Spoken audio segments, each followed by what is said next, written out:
So, hello po, magandang araw po sa ating lahat.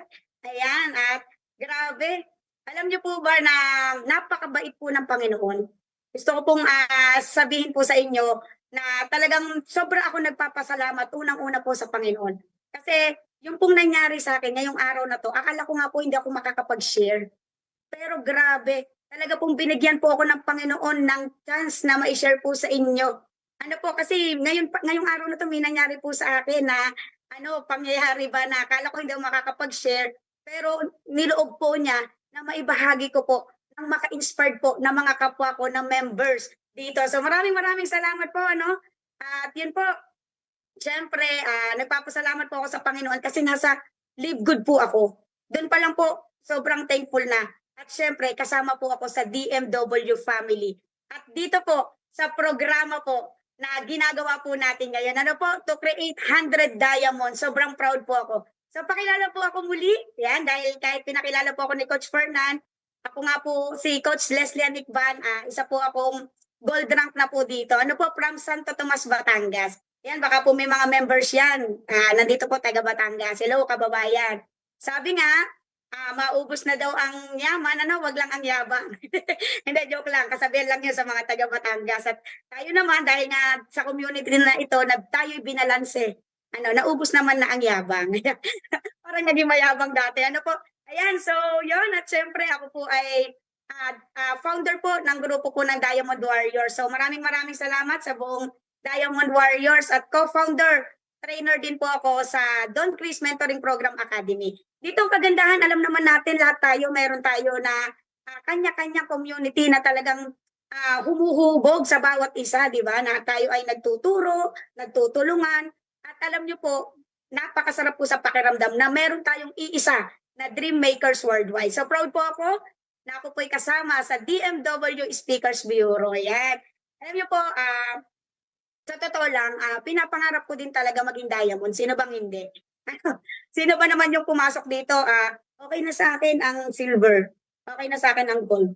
Okay po makontento. Pero ang totoo niyan, dahil nandito na tayo, bigyan na natin ng ano, ng talagang i-push natin yung sarili natin. Dahil binigay na po, pantay-pantay po tayo na binigyan po ng kakayahan ng Panginoon na magawa ito. Napakaganda po ng business ng Live Good. Pero ang kagandahan po, meron pa po tayong ganito na mga programa na gaganap. So yun po, thankful po ako na sabi ko po, binigyan po ako ng pagkakataon po ng Panginoon na makapagbahagi. At thank you po, Coach Fernan, ano? Kasi bakit? Grabe, dun po nung una pa nga lang po, nung unang napasama po ako sa mga selected leaders, dun pa lang meron ng something na naramdaman ako. Sabi ko, ito na, inano na ako ng Panginoon. Alam niyo yung pakiramdam na wala pa pero nakikita mo na. And yun yung pinakamahalaga po sa atin. So nung time na yun, nung naipasok ako, sabi ko, parang nananaginip ako. Mababaw para sa iba, pero para sa akin iba. Kasi kapag ikaw po ay naniniwala doon sa nagaganap at nabivision ng mga tao na tumutulong sa atin, iba yung magagawa mo talaga. Ano po? At syempre, unang-una, nananalangin tayo, nananampalataya tayo sa Panginoon, pero sabi nga po mismo ng salita sa Biblia, ano po, faith without action is dead. Siyempre, lalapatan natin ng action. So ito na po, no? Konting background lang. Ay talagang nagsalita na bago pa yung ano. Konting background lang, paano ba ako talaga napasali din at ano po yung ano. So mabilis lang naman po ito. Ako po talaga ay mayroon na pong experience sa MLM ng 7 years. At alam niyo po, kapag po ako'y pumasok sa mga ganito po, sobrang seryoso po. Sabagay, isa lang naman po ang pinasukan ko. Siguro, bago po ako mapunta dito, isang company lang po kasi, masasabi ko siguro po na loyal ako. Pag umibig po ako, yan, parang sa tao lang, no? Kahit single po ako ha, pero pag umibig po ako, loyal ako. So, ganun po yun. Kaya itong pagpasok ko po sa Live Good, masasabi ko po sa inyo, hindi ko po ina-expect. Kung parang ganito lang po yan, parang first love. Na in love ka, then ikaw ay na-broken, di ba parang ayaw mo nang umibig muli? Pero grabe po ang Panginoon, grabe yung movement niya. Utay-utay po, no? Kaya ako nag-explain bago ako talaga napapasok dito sa ating pong programa. Yun po yung mga nangyari sa akin. And then nung nakita ko Live Good, grabe, sa pangalawang pagkakataon, kaya ko palang umibig muli. Ayan, so dumating to. Grabe po nung una, sabi ko sarili ko, ano man yung naranasan ko doon, sa previous company, pinagpapasalamat ko yun. Kasi bakit? Marami akong nakuha. Hindi po pera.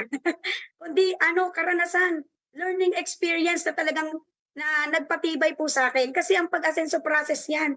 Kaya po nung time na yon, sabi ko sa sarili ko, alam niyo po ba, hindi, sabi ko po, siguro hindi lang ako para doon.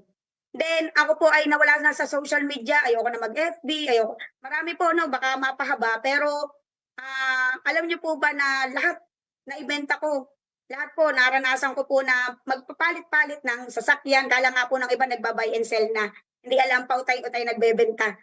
Pababa ng pababa, ganun kasi, ganun talaga, laban lang tayo sa buhay. Nung makita ko po ito, ako po ay nagdi-deliver. Naging delivery woman ako. Pero nasa puso ko pa rin yung pag-asenso at alam ko na nasa negosyo ang pag-asenso. Pero kapatid, ito po yung natutunan ko. Nasa negosyo ang pag-asenso. Nasa ganitong industry ang pag-asenso. Pero pipili ka pala. Titingin ka pala. Kumbaga po ay bubuksan mo yung iyong mga mata, yung iyong puso para makita yung yan talagang para sa'yo. Then ito na, dumating na ang Live Good. Nung dumating po ito, part-time ko siyang ginagawa. Alam niyo po ba, sabi ko, grabe, 6 minutes na video yon ni Sir Ben Glinsky. Yun po yung nakapagpa-move sa akin. Yun yung pa-in-love sa akin. And nung time na yon, ang tindi, sabi ko nga po sa sarili ko, hindi ko po akalain na magugustuhan ko ulit yung ganito. At talagang kinain ko po yung mga sinabi ko na ayoko na pong makihalubilo sa tao, ayoko na nag-share. Pero hindi meron pong purpose ako. Meron pong mission pinagagawa sa akin ng Panginoon. Kundi makakita po ng mga tao na umasenso din, kagaya ko. Na hindi lang po para sa akin ako mangarap, kundi para sa iba. At ito na, ayan. Alam niyo po ba, part-time kong ginagawa noon dahil may ginogol ako. Noong time na yon kahit part-time, 2 weeks pa lang po, nag-silver na ako agad. Ano po, syempre hindi po pwedeng mabagal sa iba, pwedeng mabilis, pero yun po pala. Pag po pala may goal ka, mabilis. Kasi meron ka tina-target may nakikita ka. Ito na po, nung nag-gold po ako, nung gusto ko mag-gold, hinit ko din po yan. At nag-gold din po ako. Pero ito na po yung sasabihin ko sa inyo. Baka po nangyayari sa mga kagaya ko pong leaders. Medyo napatagal po ako sa gold. Okay naman po. Papasalamat po talaga ako kasi bakit? Tiningnan ko siya sa positive na bagay. Yung mga lumalim po ako ng husto, yung mga naging kagrupo ko po, talagang lumalim, no? Talagang nagtitrain po kami at sobrang nagpapasalamat po ako sa community na meron po kami kasi syempre doon po kami nahubog. Normal po na may mga umalis. Kahit naman po sa ang business may mga naalis. Pero thank God po kasi mas marami yung nanatili, mas maraming dumating at mas tumatag po tayo. Ano po? Yun nga lang, sabi ko nung nakaraan, eto na, grabe po yung timing ng pong program ni Coach Fernan. Kasi bakit? Nag-memories po sa akin na 1 year na akong gold. Nung nakaraan po, hindi ko na po matandaan nung buwan yun. Nag-memories kasi, hindi ko matandaan kung anong date. Then, bago ilabas po ni Coach Fernan, alam niyo yung sabi ko sa sarili ko, ang tagal ko na palang gold. Nahit ko din siya dahil gusto ko, pero tumagal pala ako.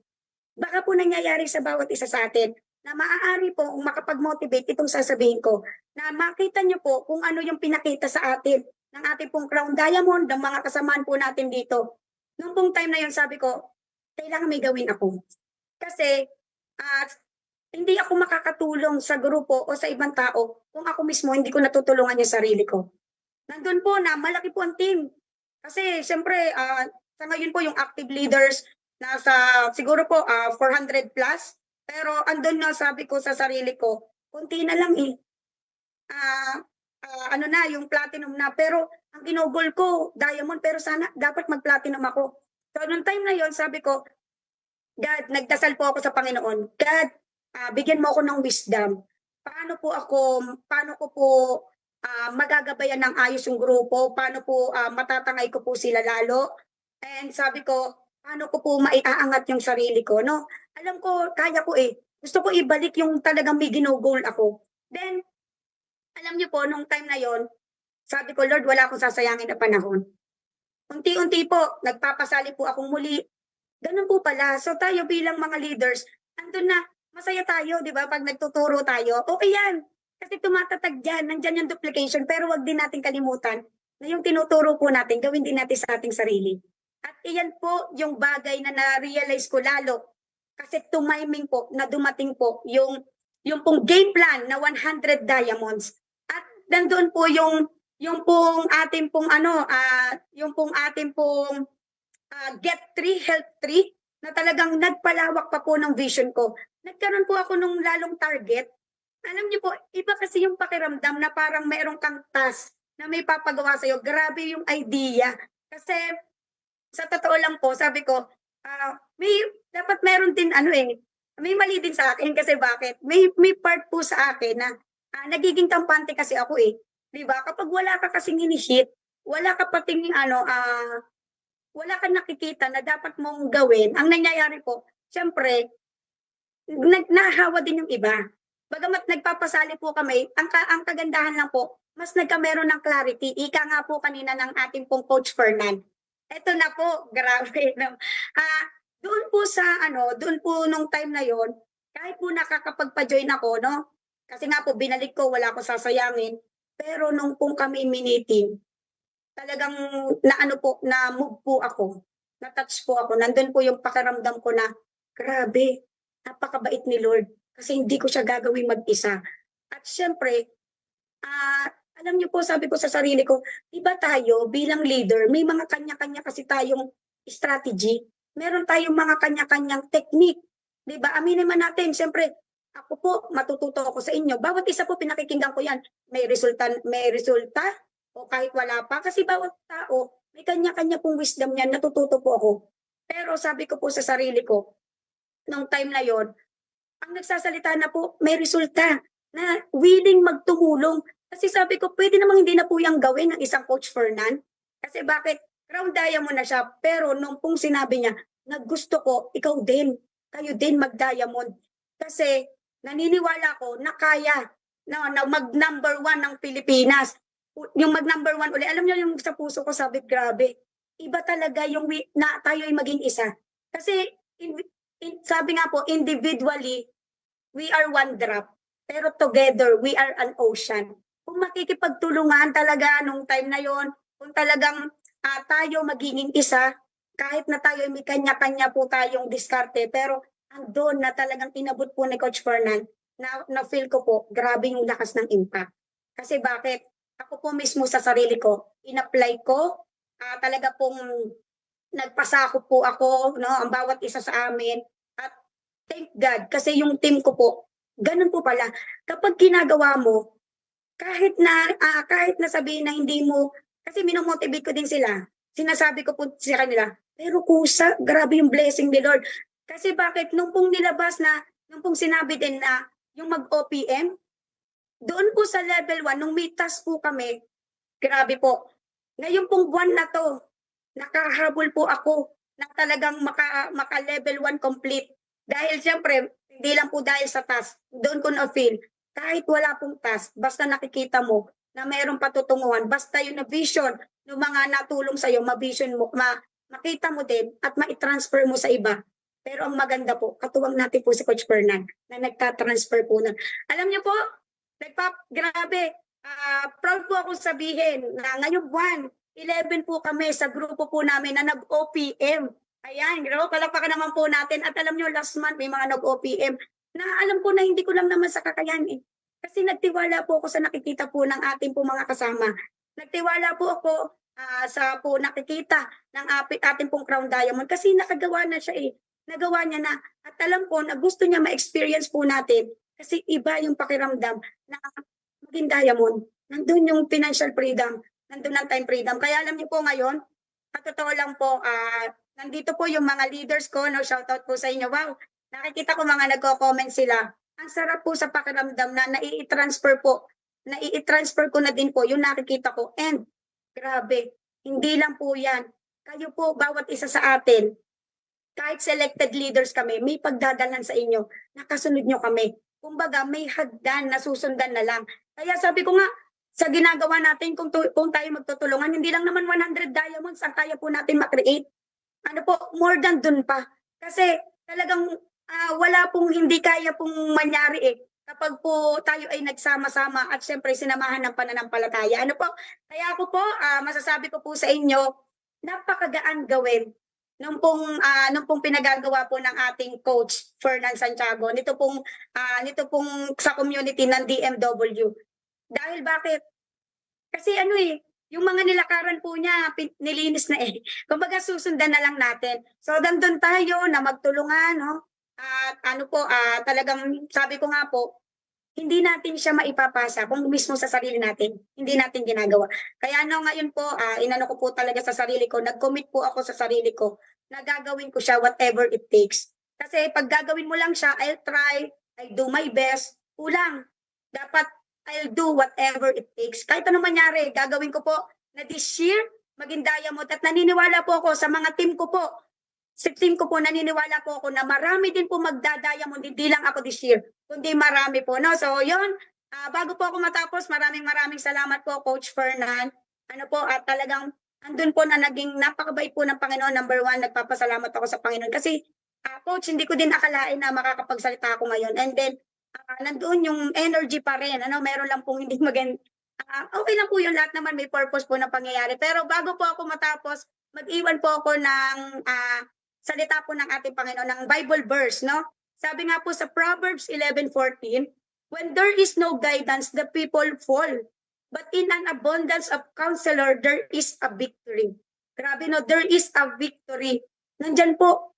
Kung titingnan po natin, sabi nga po na salita ng Panginoon sa Tagalog, kapag walang maggagabay, ang bayan ay mahuhulog. Ngunit sa karamihan ng mga tagapayo, may pag-asa sa kanila. There is a victory. We're blessed na meron na nakagawa. At yung nakagawa, siya pa mismo yung nag-guide. Kaya, alam niyo po, ang kagandahan nito, meron pong pag-asa, meron pong victory. Dahil hindi po tayo maaakay kung halimbawa tayo'y bulag, nung kapwa natin bulag, kundi yung nakakita. Kaya napaka-blessed na na-transfer po yung vision, simula po kay Coach Fernan pababa. At syempre, ito pa po, no, ito pa po yung isang Bible verse na sasabihin ko po sa inyo. Sa Joshua 1 verse 9, tandaan mo ang bilin ko, no? Magpakatatag ka at lakasan ang iyong loob. Huwag kang matakot o mawawalan ng pag-asa sapagkat akong si Yahweh na iyong Diyos ay kasama mo saan ka man magpunta. Ayan, so dito po, huwag po tayong matakot na gawin. Ano po, ito pong ating pong nakikita. Kasi kasama natin ang Panginoon. At maraming salamat po dahil mayroong community na DMW, meron po tayong naggagabay sa atin, at naginamit po ng Panginoon, Coach Fernan Santiago. At maraming salamat po sa lahat. Alam ko po na tayo po ay sama-sama dito. Wala pong imposible. Yun lang po at maraming salamat po.